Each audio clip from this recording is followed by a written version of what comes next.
"Oh, please, let me haul the cookies in my cart," said Jack. "Gentlemen shouldn't let ladies carry things, Father says.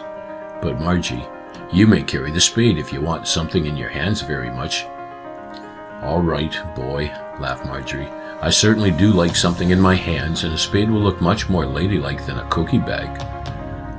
The big brick house from which Mrs. Merrithew and the children set out on their walk stood on one of the back streets of a little New Brunswick city, a very small but beautiful city, built on a wooded point that jets out into the bright waters of the St. John River.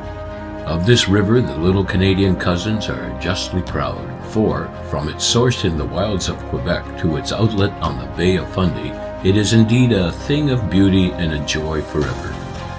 Our little party soon left the streets, went through a wide green space covered with venerable maples, crossed a tiny stream and a railway track, and entered the woods that almost covered the low hill behind the town. Though it was really but one hill, the various roads that subdivided it gave it various names, some derived from the settlements they led to, and some from buildings on the way. It was through the woods of College Hill that Marjorie and Jack and their mother wandered. Being all good walkers, they were soon back of the fine old college, which stands looking gravely out over the tree-embowered town to the broad blue river. When the delicious green and amber shadows of the woods were reached, little Jack at once began to search for fairies.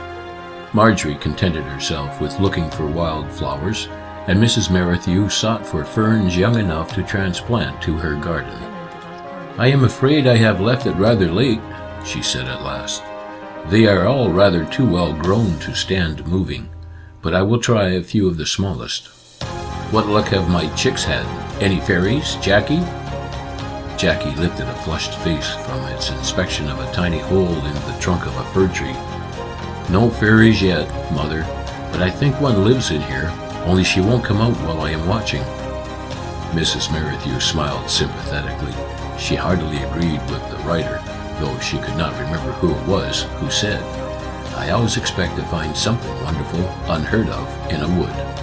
"In olden days," she said, "people believed that there were beautiful wood spirits called dryads who had their homes in trees. They were larger than most fairies, and yet they were a kind of fairy." "Please tell more about them, Mother," said Marjorie, coming up with her hands full of yellow speckled adder's tongue. "I know very little more, I'm sorry to say," their mother answered, laughing. "Like Jackie with his fairies, I have always hoped to see one, but never have as yet." "Are they good things?" Jackie asked.